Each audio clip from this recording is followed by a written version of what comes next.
हुआ ये कि आपने अपनी प्रॉब्लम को दो हिस्सों में डिस्ट्रीब्यूट कर दिया, 1 to k and k plus 1 to n। So question यहाँ पे आपके लिए है, what do we decide way to split the chain, what is k।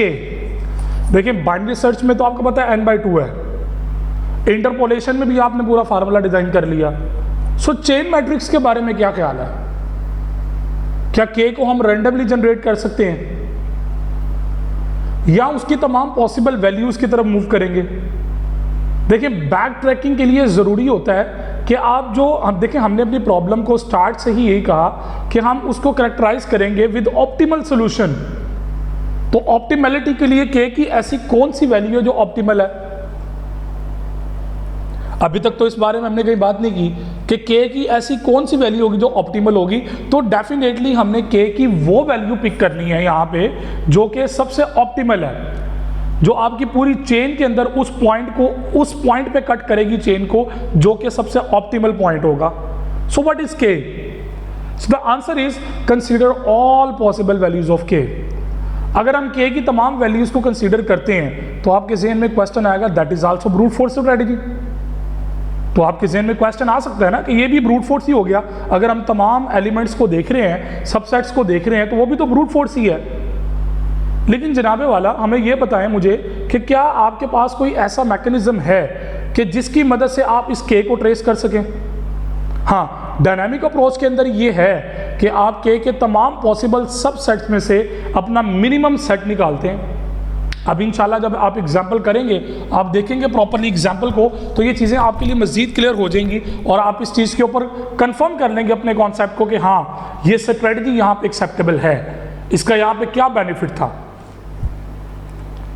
So find the optimal substructure and then use it to construct an optimal solution to the main problem from optimal solution to the sub problem।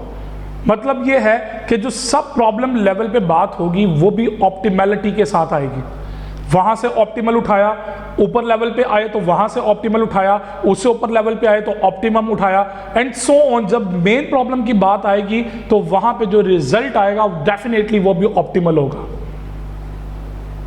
अब आपके ज़हन में एक और question आएगा कि अभी dynamic approach का फायदा क्या है, उसका अभी तक एडवांटेज कहीं पे नजर नहीं आ रहा। तो इंशाल्लाह जल्द ही आप ये भी रियलाइज कर लेंगे कि डायनामिक का बेनिफिट यहां पे क्या है। So in case of 6 matrix, फर्ज करें कि आपके पास 6 मैट्रिक्स हैं and we have to split as, हम इसको स्प्लिट करते हैं k के ऊपर। अब k की जो बाउंड्री है वो 1 के इक्विवेलेंट तो हो सकती है but can not equivalent to the n। Last element के इक्विवेलेंट नहीं है, नोट कीजिएगा, लेस देन है उससे। यहाँ पे k का जो एंडिंग है वो लेस देन 6 है, मतलब 5 तक हो सकता है। तो k की पॉसिबिलिटीज क्या बन सकती हैं, k 1 हो सकता है तो a 1 पे कट लग गया, k 2 हो सकता है, k 3 हो सकता है, k 4 हो सकता है, k की वैल्यू 5 हो सकती है लेकिन 6 नहीं हो सकती। अब 6 क्यों नहीं हो सकती? क्योंकि हमने कंडीशन को जनरलाइज किया कि जनाब k लेस देन 6 देगा। अगर इक्वल टू 6 करेंगे तो ये तो वही सेट वापस रिपीट हो जाएगा ना जो मेन प्रॉब्लम है। तो कहीं पे तो आपने सब प्रॉब्लम में उसको डिस्ट्रीब्यूट किया ही नहीं अगर आप 6 को लेंगे तो। So now the optimal solution can be defined in term of optimal sub problems 1 to k and k + 1 to n। तो यहां से जो रिजल्ट आएगा वो ऑप्टिमल होगा, क्योंकि हम जब 1 to k की बात करेंगे तो इसके अंदर भी k के पॉइंट्स होंगे। लाइक मैं अगर बात करता हूं 1 to k, एक सब प्रॉब्लम बन गई, तो अब ये 1 to j आ गया और कोई और नाम दे दें वेरिएबल का, तो अब इसके अंदर k क्या होगा, 1 to k, k + 1 to j। So now if we already know the optimal cost of computing 1 to k and k + 1 to n for all k 1 to less than n, then we can compute the optimal cost for the entire product by finding at k that minimize। अगर आपको इन दोनों की अलग अलग coast का idea हो जाता है तो इट्स मीन दैट कि आप ओवरऑल कोस्ट बड़े आराम से कैलकुलेट कर सकते हैं इन दोनों की प्रोडक्ट के साथ। So minimum cost is equivalent to, अब मिनिमम कॉस्ट का फार्मूला क्या बनेगा, the optimum cost of computing a 1 to k and the optimal cost of computing A K plus 1 to N, plus वो ऑर्डर के आपका 0 के और n, चूंकि 1 टू n की बात हो रही है ना, तो 1 और n, 1 से पीछे क्या है 0, तो 0 से n तो ये 2 आ गए, 0 और n ये 2 आ गए, तो kth लेवल जहां पे k को कैलकुलेट कर रहे हैं। सो आप इस फार्मूले का इस्तेमाल करते हुए मिनिमम कॉस्ट कैलकुलेट कर सकते हैं। और याद रखें ये कोई फार्मूला टेक्निकल नहीं है, हमने अपनी बातों से, अपनी थ्योरी से ही ड्राइव करके इसको जनरेट किया कि भाई देखिए ना, आपके पास ये दो है चीज़ें कि अगर आपके पास इसकी कॉस्ट मिल जाए और इसकी कॉस्ट मिल जाए तो आप इन दोनों की प्रोडक्ट करके कॉस्ट निकाल सकते हैं। अब प्रोडक्ट जब करनी है तो इससे पीछे वाले पे जाना ना 0, और इसके एंड पे n है, तो 0 और n इनके बिटवीन क्या है k, तो आप वहां से अपनी कॉस्ट कैलकुलेट कर सकते हैं। Use the same idea to compute the minimum cost for all the sub problems. अब यही रिकर्सिवली फार्मूला यूज करते हुए क्या करेंगे, अपनी तमाम सब प्रॉब्लम्स की तरफ बढ़ते जाएंगे और सब प्रॉब्लम्स को आप डीकंपोज करते जाएंगे आगे। So this result in a bottom up computation of optimal cost। तो ये रिजल्ट फाइनली जो होगा बॉटम अप की मदद से वो ऑप्टिमल होगा। सो अब हम जनरलाइज करते हैं। अब जनरलाइजेशन कैसे करनी है अपने प्रॉब्लम को।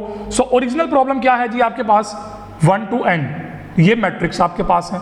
अब कॉन्सेप्ट क्या कर रहे हैं हम फॉलो, हम इसको जनरलाइज करना चाह रहे हैं, क्योंकि पहला स्टेप आपका था करेक्टराइज करना है, तो जनरलाइज करना है प्रॉब्लम को। सो A1 to AN आपके डिफरेंट मैट्रिक्स हैं। जनरलाइज प्रॉब्लम क्या होगी कि मैंने इसको I और J का नाम दे दिया। देखिए मैंने स्टार्टिंग को I कह दिया और एंडिंग वाले को J कह दिया।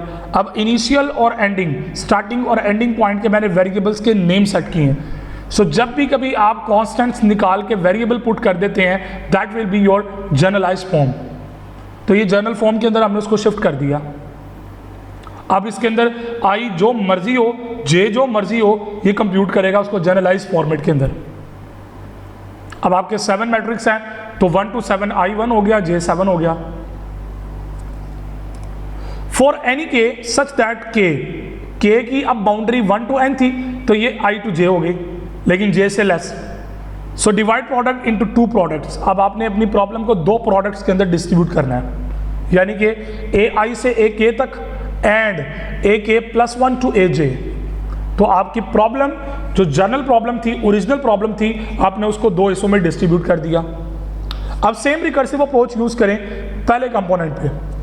आपका फर्स्ट कंपोनेंट ये है ना, आप इसके ऊपर सेम स्ट्रेटजी अप्लाई करें, that is your I, that is your J।